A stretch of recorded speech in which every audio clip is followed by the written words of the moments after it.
శ్రీమాత్రే నమః.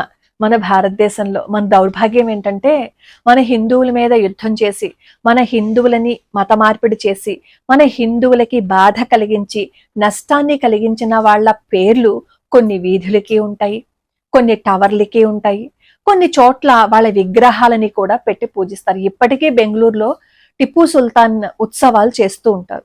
టిప్పు సుల్తాన్కి సంబంధించి ఈ వీడియోలు తీస్తారు.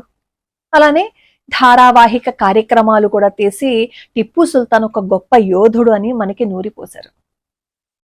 మన దౌర్భాగ్యం, మనల్ని ఏడిపించిన వాళ్ళు పేర్లు పెట్టిన ఆ వీధుల పేర్లు మార్చలేకపోతున్నాం. అలాగే వాళ్ళ ప్రాబల్యాన్ని మనం తగ్గించుకోలేకపోతున్నాం. ఇప్పుడు కొత్తగా ఒక వార్త వస్తోంది. కడపలో ఒక సర్కిల్ కి టిప్పు సుల్తాన్ సర్కిల్ అని పేరు పెడతారు. ఆయనే వరం ఇచ్చేశారు. ఇంకెవరు మాత్రం ఏం చేయగలుగుతారు?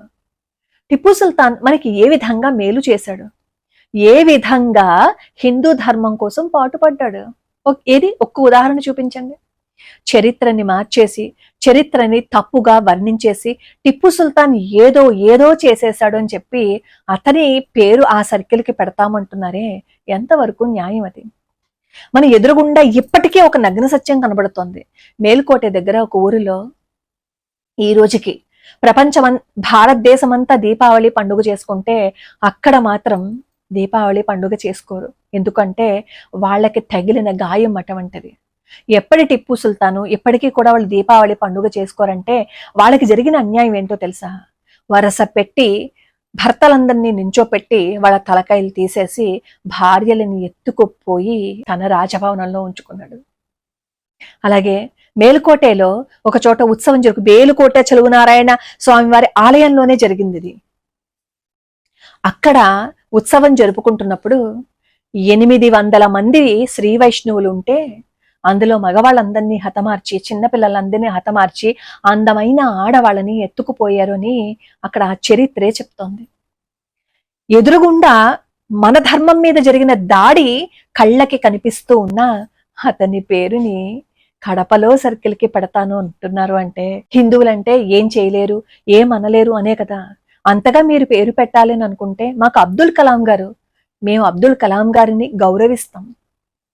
ఆయన పేరు పెట్టుకోండి మీరు కావాలని అనుకుంటే, ఎవరు వద్దని లేదు కదా. అలానే ముస్లిమ్స్ లో కూడా ఫ్రీడమ్ ఫైటర్స్ ఉన్నారు కదా, దేశాన్ని కాపాడిన వాళ్ళు ఉన్నారు కదా, వాళ్ళు పేరు పెట్టండి, ఎవరు వద్దన్నారు. కానీ టిప్పు సుల్తాన్ హిందువుల మీద దాడి చేసి దేవాలయాలని ధ్వంసం చేసి తనే రాసుకున్నాడు చాలా చోట్ల. కూర్గులో ఉన్న వాళ్ళని మతం మార్చేశాను, 1,00,000 మందిని మతం మార్చేసిన ఘనత నాదే అని. కూర్గులో ఉన్న 30,000 మందికి సుంతి చేయించాను, మతం మార్చేశాను అని చెప్పి తనే రాసుకున్నాడు. నిజమైన చరిత్ర చదివితే ఎవ్వరూ కూడా టిప్పు సుల్తాన్ సర్కిల్ అక్కడ పేరు పెడతామని ఎవ్వరూ అనరు. ఆలోచించండి ముఖ్యమంత్రి గారు, అక్కడ టిప్పు సుల్తాన్ సర్కిల్ అని పేరు పెడతానని మాట ఇవ్వడం ఎంతవరకు సమంజసము అనేది.